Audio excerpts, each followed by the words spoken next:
Naalala niyo pa ba yung Philippine Navy frigate scam na kinakasangkutan nila Bongo at Duterte noong 2018? Dito niyo makikita kung paano ginamit ng tandem na ito ang kanilang kapangyarihan para bigyan ng pabor ang isang pribadong dayuhang kumpanya.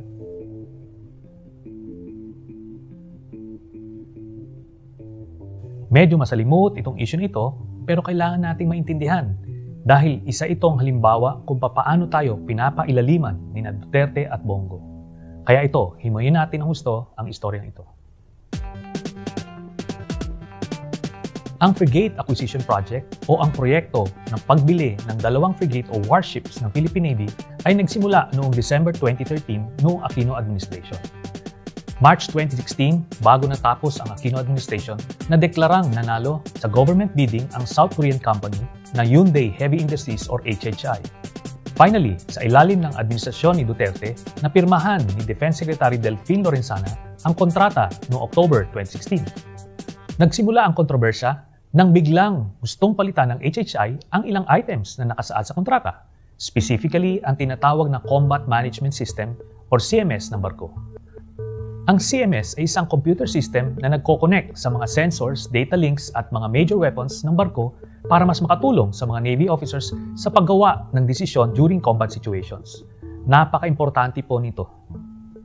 Ang gusto ng HHI ay ang Hanwha CMS na gawa sa South Korea ang ilalagay sa dalawang frigates.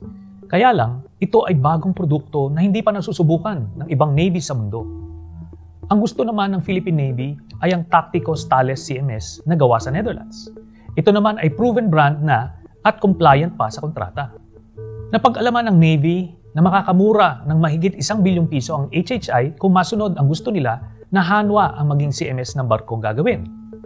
Pinanindigan ng Navy ang gusto nila na Tacticos Thales CMS ang gagamitin sa kanilang frigates. Dahil sa stalemate na ito, nakahanap ang HHI ng padrino sa Malacanang, si Bongo.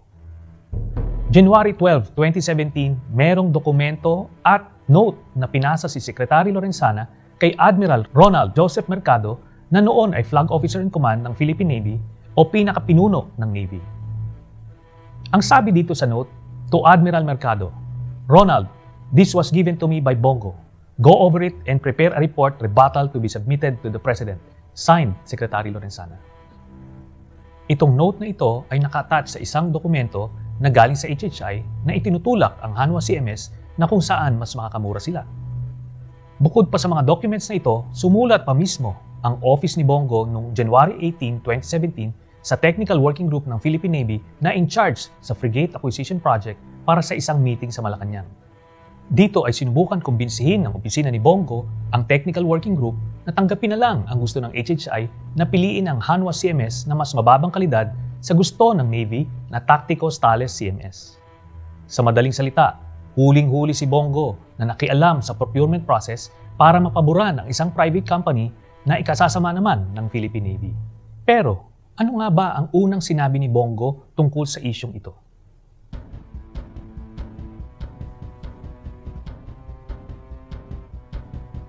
Wow!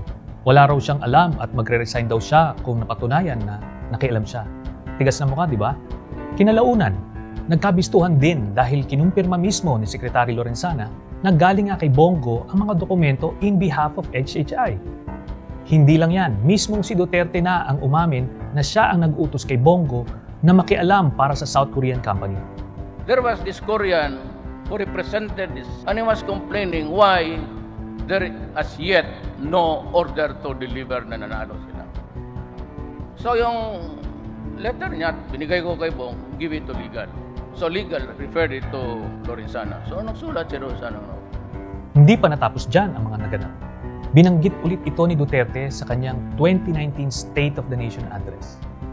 Yung Koreano na napagbili ng barko who sold the ship to the Philippine government went to Malacanang just to complain, why is it that there is no request for delivery?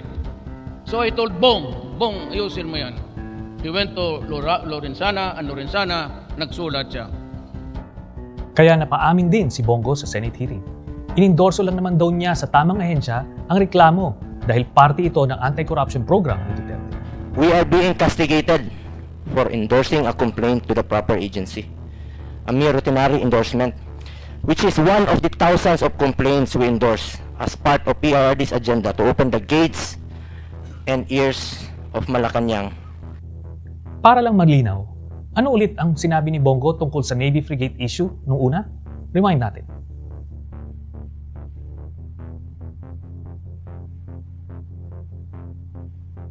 Huling-huli na nagsinungaling, pero nag-resign ba?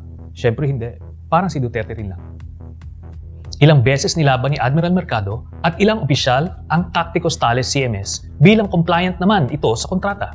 Mas proven ang quality at mas advantageous sa Philippine Navy. Pero kinalaunan, dahil sina Duterte at Bongo ang mga backer ng South Korean private contractor na HHI, hindi umubra ang recommendations ng Philippine Navy at napili pa rin ang Hanwha CMS. Biglaan ding tinanggal sa pwesto si Admiral Mercado dahil sa pagkontra sa kagustuhan ni Duterte at Bongo. Maliwanag na bukod pa sa pagsisinungaling, plunder ang krimen na ginawa ng tambalang Duterte at Bongo sa pakikialam nila sa Navy frigate deal dahil mahigit 1 bilyong piso ang naging benepisyo ng isang private company dahil pinwersa nilang dalawa ang Philippine Navy na tanggapin ang mas mahinang klaseng CMS. Lilinawin ko lang, magandang proyekto itong frigate acquisition project na na-initiate ng Aquino administration. Ang mga frigate na ito ang magiging pinakamoderno at pinaka-powerful na barko ng ating Navy. Kahit papaano, maaari itong magamit sa pagbantay ng West Philippine Sea at sa pagdepensa ng ating teritoryo. Pero kung hindi sana ito pinakilaman ni Duterte at Bongo, di hamak na mas naging primera klase pa ang mga barkong ito. Sige lang, isa ito sa mga ikakaso natin sa kanila pag wala na sila sa pwesto.